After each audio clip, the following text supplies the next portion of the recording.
It is a new year, and for the first time in many months, I have hope. Our hospitals are beginning to feel the grip of COVID-19 lighten. The numbers of new admissions and positive tests are going down for the first time since Thanksgiving.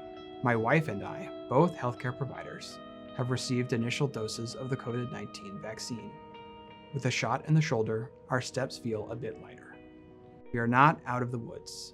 In our hospitals and communities, we must continue to wear masks and maintain social and physical distancing until the majority of our fellow citizens have been vaccinated.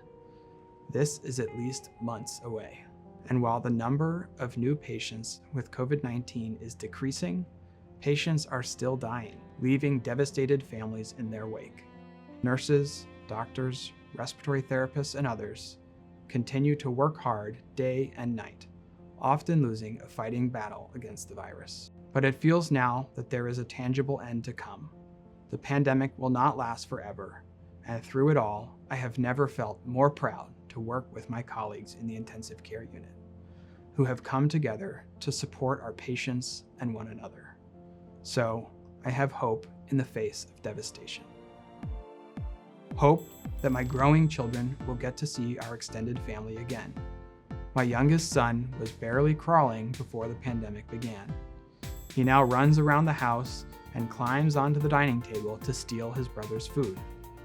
Hope that the next school year will feel more normal for my oldest son. He navigated the start of kindergarten with online learning and then masks at school, teaching us the truism that our children are more resilient than we give them credit for. Hope that we might take a family vacation this summer. My middle son keeps a suitcase in his room packed with mismatched clothes, stuffed animals, and action figures. He tells me it's for when we go to the hotel after coronavirus is over. Hope that my wife and I might go on a dinner date, provided we find a babysitter brave enough to watch our 3 rambunctious little boys. Hope for the sound of a crowded playground. Hope for the sight of my boys with messy, unmasked faces as we sit on the bench outside the ice cream shop. Hope for the feel of a handshake or a hug with my fellow healthcare workers. I find I am now able to think beyond the next 2 weeks. For so long, the only way forward has been to stay in the moment and focus on the tasks at hand, at home and at work.